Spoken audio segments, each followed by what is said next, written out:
Kembali dalam Metro Siang, dalam pekan terakhir atau pekan ini beredar informasi sejumlah dokter di Eropa mengklaim bahwa COVID-19 tidak berbahaya dan meyakini COVID-19 merupakan sebuah konspirasi.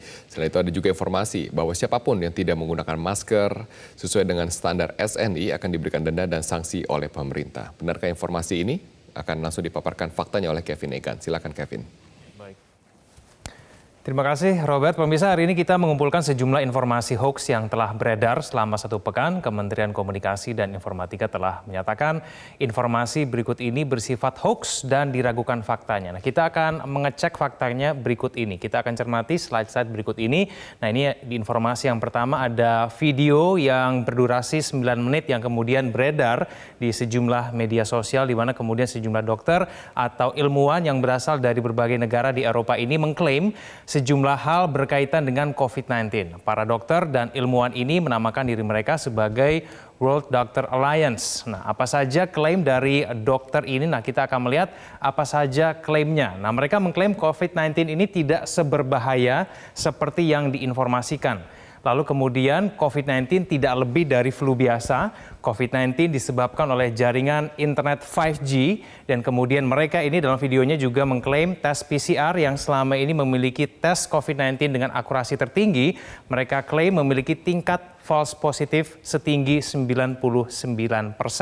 Nah, kita akan melihat kemudian bagaimana faktanya.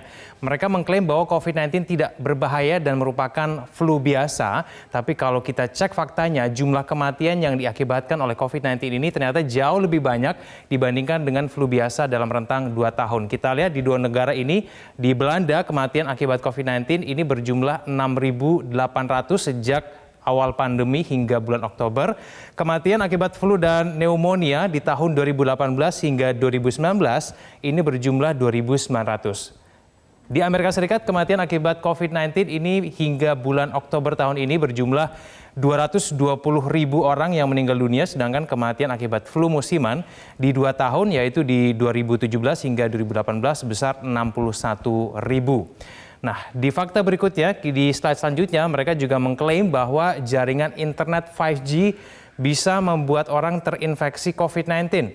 Sedangkan dari penelitian lembaga Full Fact, hal itu tidak benar. Lembaga pemeriksa fakta Full Fact ini mengatakan tidak ada bukti ilmiah sedikit pun yang bisa mengkonfirmasi bahwa jaringan 5G bisa membuat orang bergejala COVID-19 seperti sakit panas, sakit paru-paru, tidak bisa bernafas, maupun keluhan-keluhan COVID-19 lainnya. Kita akan cek fakta selanjutnya. Di slide selanjutnya, mereka juga mengklaim bahwa tes PCR memiliki hasil false positif sebanyak 99%. Sedangkan hal ini dibantah oleh lembaga peneliti The Lancet Respiratory di Inggris. Mereka menyatakan angka positif palsu yang mereka teliti ini setinggi 0,8% hingga 4%. Sedangkan negatif palsu hanya setinggi 33%, di mana kemudian akhirnya disimpulkan bahwa kedua angka ini jauh lebih kecil dari klaim yang disampaikan dalam video berdurasi 9 menit tersebut. Nah, siapa World Doctor Alliance ini? Kita akan lihat informasinya di slide selanjutnya. Apabila kita cermati beberapa dokter dan ilmuwan yang berbicara dalam video tersebut, ternyata memiliki masalah. Kita lihat Heiko Schöning ini ditangkap oleh kepolisian di Inggris di bulan September usai menyampaikan sebuah ceramah. Ada Muhammad Adil, seorang ahli bedah Pakistan, yang ternyata berstatus interim suspension atau izin prakteknya dicabut selama 12 bulan. Lalu kemudian Dolores Cahill ini mendapatkan kecaman dari University College Dublin yang kemudian memintanya untuk mundur dari jabatannya dari panel medis Uni Eropa. Dengan demikian, pemirsa dapat disimpulkan bahwa informasi yang disampaikan oleh dokter di Eropa tersebut diragukan kebenarannya dan berpotensi untuk menyesatkan. Nah, kita akan ke informasi hoax lainnya yang juga telah dikonfirmasi dan dinyatakan hoax oleh Kementerian Komunikasi dan Informatika. Di slide selanjutnya kita lihat bahwa ada informasi berikut ini di mana kemudian klaimnya adalah Pusat Pengendalian dan Pencegahan Penyakit Amerika Serikat atau CDC menyatakan bahwa virus COVID-19 ini tidak pernah menyebar ke udara sehingga penggunaan masker tidak diperlukan. Sedangkan cek faktanya di slide selanjutnya menyatakan bahwa sebetulnya CDC menyatakan bahwa ada kemungkinan COVID-19 dapat menyebar melalui tetesan dan partikel di udara yang terbentuk ketika pengidap COVID-19 batuk, bersin, bernyanyi, berbicara, atau bahkan bernafas. CDC pun merekomendasikan penggunaan masker. Hal ini dinyatakan di website resminya di bulan September di tahun ini.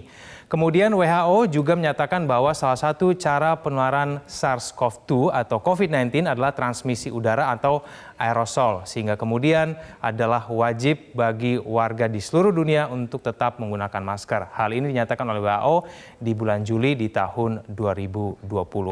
Ada juga informasi hoax lainnya, pemirsa, yang juga sudah beredar di media sosial dan hal ini juga sudah dikonfirmasi dan dinyatakan hoax oleh Kementerian Komunikasi dan Informatika Republik Indonesia yang menyatakan bahwa jika memakai masker tak ber-SNI atau Standar Nasional Indonesia, maka akan didenda dan dipenjara. Hal ini kemudian dibantah langsung dari sejumlah pejabat.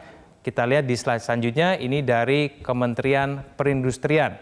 Melalui Ibu Elis Masito, Direktur Industri Tekstil, Kulit dan Alas Kaki Kementerian Perindustrian, yang kemudian menyatakan penerapan SNI masker dari kain ini masih bersifat sukarela. Penetapan SNI ini adalah sebagai pedoman bagi industri dalam negeri untuk memproduksi masker. Ya, dan pemirsa, itulah informasi hoax sepekan yang kami kumpulkan dan telah dinyatakan hoax oleh Kementerian Komunikasi dan Informatika Republik Indonesia. Semoga bermanfaat bagi Anda. Cek faktanya sebelum Anda share. Kembali ke Robert. Baik, terima kasih Kevin Egan atas segala fakta-fakta yang telah diberikan. Jangan lupa untuk subscribe dan nyalakan lonceng notifikasinya.